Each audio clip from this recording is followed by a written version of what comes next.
Você já imaginou como seria viver em um mundo onde a morte tem preço? Onde um homem pode transformar sangue em ouro e medo em fortuna? Esta não é apenas mais uma história sobre violência no interior do Brasil. É o relato real de como Sebastião Ferreira, conhecido como Caveira, construiu um império milionário usando apenas uma arma e uma frieza que gelava o sangue de quem o conhecia. Prepare-se para conhecer a trajetória de um homem que desafiou todas as leis morais e sociais para se tornar o pistoleiro mais temido e bem pago do país. Uma história que vai te fazer questionar até onde alguém pode chegar quando decide que a vida humana é apenas mais uma mercadoria. Se você gosta de histórias reais que parecem ficção, não esqueça de se inscrever no canal e ativar o sininho para não perder nossos próximos casos. Agora, vamos mergulhar na vida do homem que transformou o assassinato em profissão de luxo. O ano era 1943, quando Sebastião Ferreira veio ao mundo em uma tapera perdida no sertão de Pernambuco, onde a terra rachada pelo sol parecia espelhar a dureza da vida que o esperava.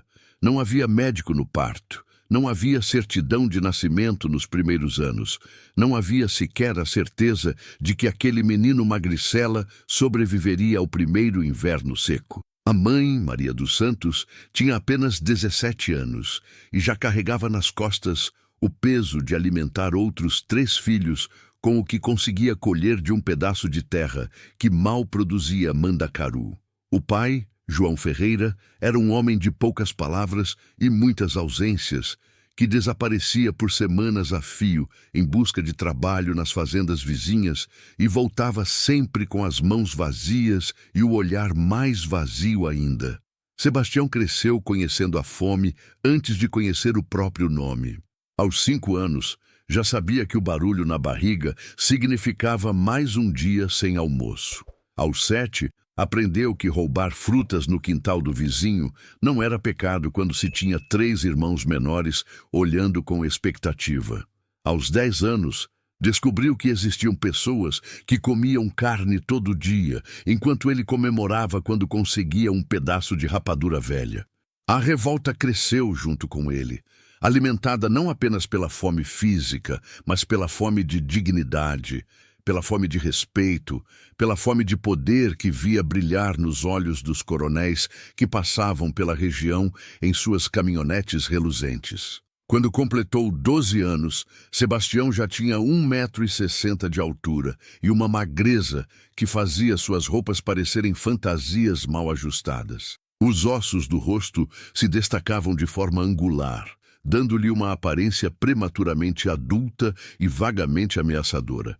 Os olhos, pequenos e fundos, tinham aquele brilho peculiar de quem aprendeu cedo que o mundo era um lugar onde apenas os fortes sobreviviam. Foi nessa idade que presenciou sua primeira morte violenta. Um vizinho foi assassinado a facadas por causa de uma galinha que havia sumido do terreiro. O corpo ficou estendido na poeira vermelha do sertão por horas, enquanto as moscas faziam seu trabalho, e as pessoas comentavam em sussurros que o morto bem que estava pedindo. Sebastião observou tudo com uma curiosidade mórbida, sem o horror que se esperaria de uma criança. Naquele momento, algo se rompeu definitivamente dentro dele. Aos 14 anos, quando outros meninos de sua idade ainda brincavam de peão e soltavam papagaio, Sebastião conseguiu seu primeiro trabalho como vigia de roça para um fazendeiro local chamado Coronel Antônio Bezerra. O salário era uma miséria, mal dava para comprar farinha para a semana, mas pela primeira vez na vida ele sentiu o peso de uma responsabilidade real. Sua função era simples: ficar acordado durante a noite, observando se alguém tentava roubar a plantação de algodão. Para isso, recebeu uma espingarda velha de caça e 3 cartuchos que deveria usar apenas em última instância. Durante 6 meses, nada aconteceu.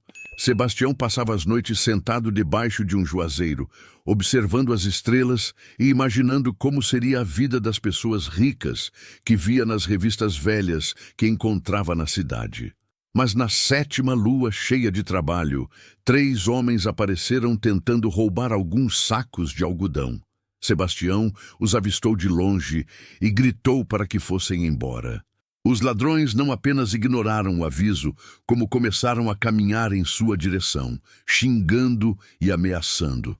O menino sentiu o coração acelerar, mas não de medo, de uma excitação estranha que nunca havia experimentado. Quando um dos homens se aproximou o suficiente para que ele pudesse ver o brilho da faca na mão dele, Sebastião ergueu a espingarda e disparou.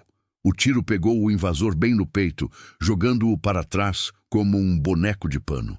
Os outros 2 fugiram correndo, deixando para trás o companheiro que agonizou por alguns minutos antes de morrer. Quando o coronel Bezerra chegou na manhã seguinte e viu o corpo, sua reação surpreendeu Sebastião. Em vez de repreensão ou horror, o fazendeiro demonstrou uma satisfação genuína, deu tapinhas nas costas do menino, aumentou seu salário e comentou com outros fazendeiros que havia encontrado um garoto que não tinha medo de apertar o gatilho. A notícia se espalhou rapidamente pela região. Em poucos meses, Sebastião estava sendo procurado não apenas como vigia, mas como capanga de confiança. Aos 16 anos, já havia matado outras 4 pessoas em legítima defesa da propriedade e ganhava mais dinheiro em um mês do que seu pai conseguia juntar em um ano. Foi nessa época que começou a desenvolver sua marca registrada. Sebastião descobriu que tinha uma mira naturalmente precisa e uma calma sobrenatural na hora do confronto. Enquanto outros pistoleiros desperdiçavam munição e faziam muito barulho, ele aprendeu a economizar tiros e a mirar sempre no mesmo lugar, bem entre os olhos. A frieza com que executava suas vítimas e a precisão cirúrgica de seus disparos começaram a chamar a atenção. Os próprios companheiros de profissão começaram a chamá-lo de caveira, primeiro como brincadeira, depois com um respeito misturado com medo que crescia a cada nova morte. Aos 18 anos, Sebastião já não era mais o menino magricela que roubava frutas para matar a fome. O trabalho pesado e a alimentação regular o haviam transformado em um homem forte, com músculos definidos e um olhar que fazia as pessoas desviarem o caminho quando ele passava na rua. Usava sempre roupas escuras, um chapéu de couro que escondia parcialmente o rosto e carregava sua arma. Agora, um revólver calibre 38 que havia herdado de uma de suas vítimas, sempre no mesmo lugar, amarrada na cintura do lado direito. Tinha desenvolvido uma forma particular de andar, com passos medidos e silenciosos, que o fazia parecer flutuar sobre o chão. A transformação não era apenas física. Sebastião havia desenvolvido uma filosofia própria sobre a vida e a morte que o ajudava a dormir tranquilo todas as noites. Para ele, o mundo era dividido entre predadores e presas, entre quem tinha coragem de tomar o que queria e quem aceitava passivamente o que a vida oferecia. Ele havia escolhido ser um predador, e essa escolha não apenas lhe trouxera dinheiro e respeito, mas também uma sensação de propósito que nunca havia experimentado antes. Quando matava alguém, não sentia remorso ou culpa. Sentia a satisfação de um trabalho bem feito, de uma função cumprida na engrenagem brutal do sertão. Durante esse período, Sebastião começou a estabelecer conexões importantes. Descobriu que os fazendeiros ricos não eram apenas seus empregadores, mas também homens com problemas complexos que exigiam soluções definitivas. Conflitos de terra, disputas políticas, rivalidades comerciais, tudo isso podia ser resolvido com um tiro bem dado no momento certo. E ele estava disposto a ser a solução, desde que o preço fosse justo. Começou a cobrar valores mais altos por seus serviços, argumentando que sua precisão e discrição valiam o investimento.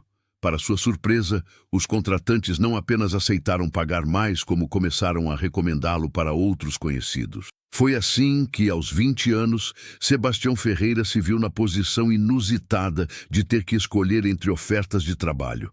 Não era mais um simples capanga que aceitava qualquer serviço por qualquer quantia. Era um profissional especializado que podia se dar ao luxo de ser seletivo. Escolhia seus contratos com base não apenas no valor oferecido, mas também no risco envolvido e na importância do alvo. Havia desenvolvido uma rede de informantes que o mantinha a par dos movimentos dos políticos locais, dos conflitos entre fazendeiros e das oportunidades de negócio que surgiam na região. A reputação de Caveira já havia ultrapassado os limites do sertão pernambucano. Histórias sobre sua frieza e eficiência chegavam aos ouvidos de pessoas poderosas em outros estados. Comentava-se nos círculos políticos e empresariais que existia um pistoleiro no Nordeste capaz de resolver qualquer problema sem deixar rastros ou sobreviventes inconvenientes. As lendas em torno de seu nome cresciam com cada novo trabalho. Diziam que ele era capaz de acertar uma moeda jogada para o alto a 100 metros de distância, que nunca havia perdido um duelo, que podia matar um homem olhando apenas nos olhos dele. Algumas dessas histórias eram exagero, mas muitas tinham fundamento na realidade. Sebastião realmente havia desenvolvido habilidades extraordinárias com armas de fogo.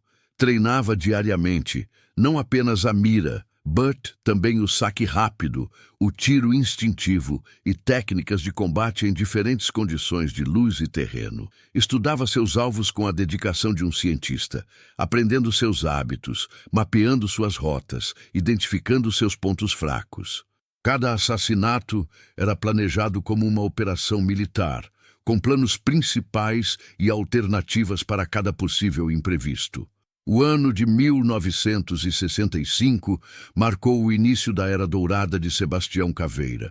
Foi quando recebeu o telefonema que mudaria para sempre não apenas sua vida, mas toda a percepção que o submundo brasileiro tinha sobre o valor de um assassinato bem executado. Do outro lado da linha, uma voz educada e pausada se identificou apenas como Dr. Miranda e fez uma proposta que deixou até mesmo o experiente pistoleiro surpreso.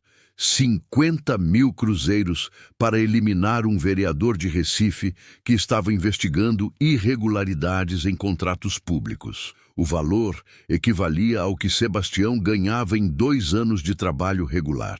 O alvo era Josué Mendonça, um homem de 42 anos, casado, pai de 3 filhos, que havia se destacado na Câmara Municipal por suas investigações sobre corrupção. Mendonça tinha o costume de trabalhar até tarde em seu escritório, localizado no centro da cidade, e sempre saía sozinho pelos fundos do prédio por volta das 9 horas da noite. Para Sebastião, que havia passado os últimos anos eliminando fazendeiros embriagados e capangas rivais no meio do mato, a ideia de operar em uma capital representava um desafio completamente novo. Mas o dinheiro era irrecusável, e ele sabia que um trabalho bem feito nesse nível poderia abrir portas para uma categoria de contratos que nem imaginava existir. Durante 3 semanas, Sebastião estudou cada movimento de sua vítima. Alugou um quarto em uma pensão próxima ao escritório do vereador e passou os dias observando, anotando horários, mapeando rotas de fuga. Descobriu que Mendonça tinha uma rotina rígida. Chegava sempre às 7 da manhã, almoçava no mesmo restaurante todos os dias, tinha reuniões marcadas sempre nos mesmos horários. Era um homem previsível, o que facilitaria enormemente o trabalho. Na noite escolhida para o assassinato, Sebastião se posicionou em um beco escuro que dava acesso aos fundos do prédio e esperou pacientemente. Quando Josué Mendonça apareceu, caminhando apressado em direção ao carro, Sebastião emergiu das sombras como um fantasma. O vereador teve apenas tempo de abrir a boca em surpresa, antes de receber o tiro fatal bem entre os olhos. O corpo desabou instantaneamente e o assassino desapareceu na escuridão antes mesmo que o sangue terminasse de se espalhar pelo asfalto. No dia seguinte, os jornais de Recife estamparam em suas manchetes: vereador assassinado a sangue frio no centro da cidade. A perícia concluiu que o crime havia sido cometido por um profissional experiente, dada a precisão do disparo e a ausência total de pistas. O pagamento foi feito exatamente como combinado, e junto com o dinheiro veio um novo contrato.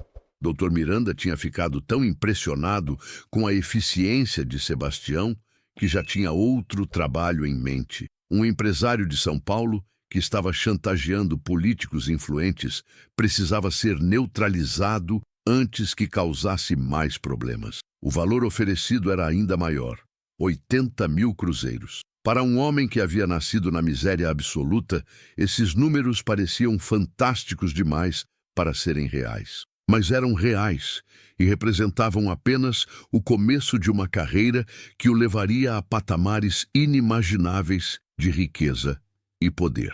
Durante os anos seguintes, Sebastião se especializou em contratos de alto valor envolvendo figuras públicas e empresários influentes. Desenvolveu uma metodologia própria para esses trabalhos complexos. Primeiro, uma investigação minuciosa do alvo e de seu entorno. Depois, a elaboração de um plano detalhado que incluía múltiplas rotas de fuga. Finalmente, a execução propriamente dita, sempre rápida, precisa e silenciosa.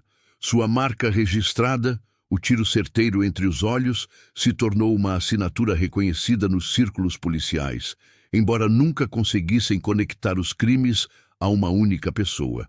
Em 1970, Sebastião já havia acumulado uma fortuna considerável. Comprou sua primeira fazenda, uma propriedade de 200 hectares no interior de Alagoas, onde criava gado e plantava cana-de-açúcar. Para os vizinhos, era apenas Sebastião Ferreira, um fazendeiro próspero que havia enriquecido com negócios em outras regiões.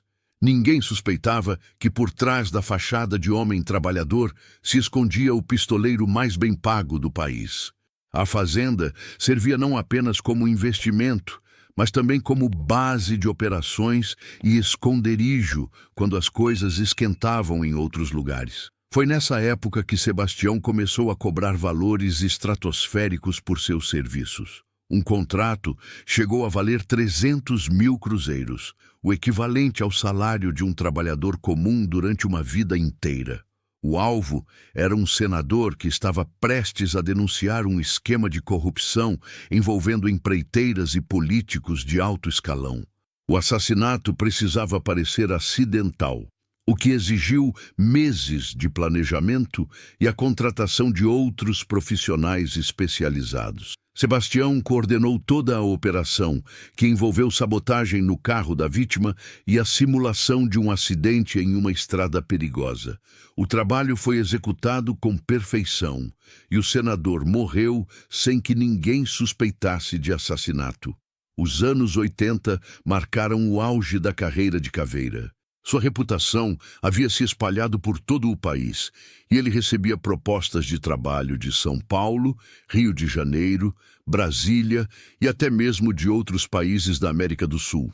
Tinha um apartamento de luxo em Copacabana, outro em São Paulo, uma cobertura em Brasília e mantinha suas propriedades rurais espalhadas pelo Nordeste.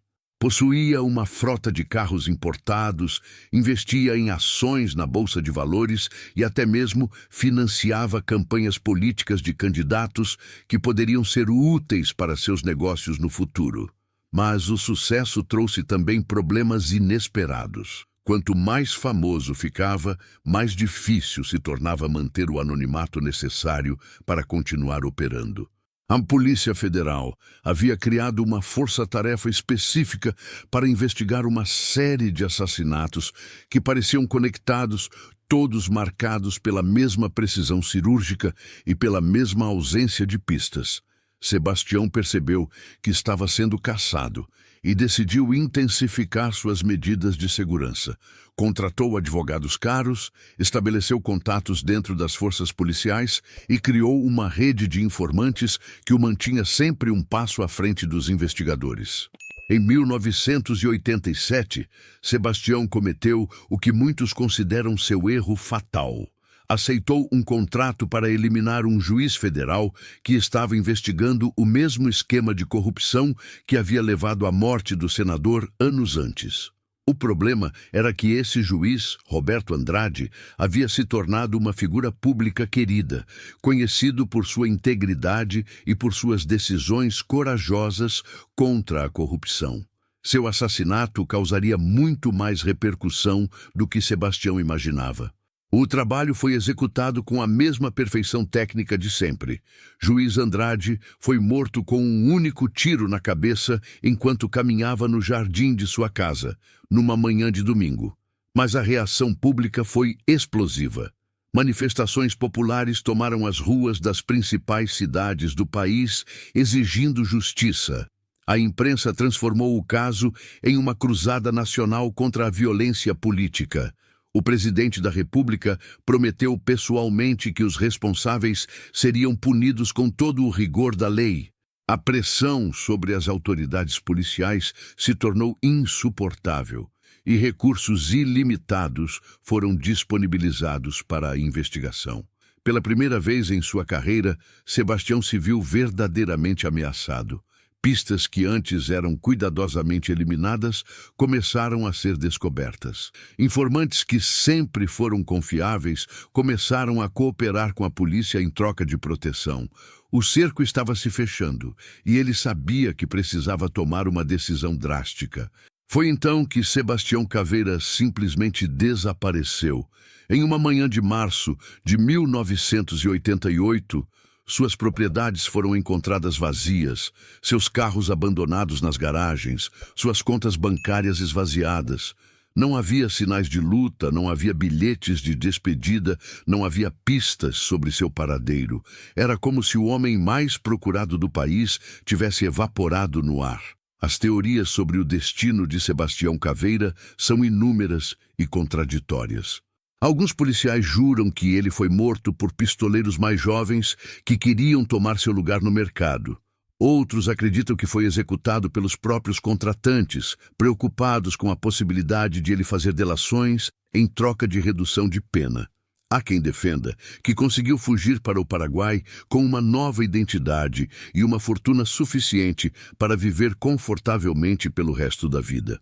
A versão mais aceita entre os moradores do sertão é que Sebastião se refugiou em uma fazenda remota no Mato Grosso, onde viveu seus últimos anos como um fazendeiro comum, protegido pelo dinheiro que havia acumulado e pelo medo que seu nome ainda inspirava. Dizem que morreu de velhice na cama, cercado apenas pelos empregados fiéis que jamais revelaram sua verdadeira identidade. Sua fortuna, estimada em milhões de dólares, teria sido distribuída entre organizações de caridade, numa tentativa final de obter algum tipo de redenção pelos crimes cometidos. Independentemente da verdade sobre seu fim, Sebastião Caveira deixou uma marca indelével na história criminal brasileira. Foi o primeiro pistoleiro a transformar assassinato em um negócio verdadeiramente lucrativo, estabelecendo padrões de profissionalismo e discrição que influenciaram gerações de criminosos. Sua história serve como um lembrete sombrio de como a corrupção e a impunidade podem criar monstros e de como o dinheiro pode transformar até mesmo a morte em mercadoria. Hoje, mais de 3 décadas após seu desaparecimento, o nome Sebastião Caveira ainda é lembrado nos rincões mais afastados do país. Para alguns, representa o horror da violência descontrolada e da justiça comprada. Para outros, simboliza a trajetória de um homem que recusou aceitar a pobreza como destino e usou os métodos disponíveis em sua época para conquistar poder e riqueza. Mas todos concordam em um ponto. Foi um dos criminosos mais bem-sucedidos financeiramente da história brasileira. Um homem que provou que, em determinadas circunstâncias, matar pode ser extraordinariamente lucrativo. A lenda de Caveira continua viva, porque representa algo que vai além do crime individual. É a manifestação extrema de um sistema onde o poder econômico sempre falou mais alto que a justiça, onde a vida humana tem preços diferentes dependendo de quem está pagando e de quem está morrendo. Sebastião Ferreira pode ter desaparecido, mas o mundo que o criou e o enriqueceu continua existindo, produzindo novos pistoleiros, novos contratos e novas fortunas construídas sobre sangue e silêncio. Esta foi a história de Sebastião Caveira, o pistoleiro que transformou morte em dinheiro e medo em poder. Uma trajetória que nos faz refletir sobre os limites da ambição humana e sobre o preço que uma sociedade paga quando a violência se torna uma ferramenta aceita para resolver conflitos. Se esta história te impressionou tanto quanto impressionou a mim durante a pesquisa, deixe um comentário contando o que você achou. Curte o vídeo para ajudar o canal a crescer e compartilha com aqueles amigos que também gostam de histórias reais que parecem saídas de um filme. Até a próxima!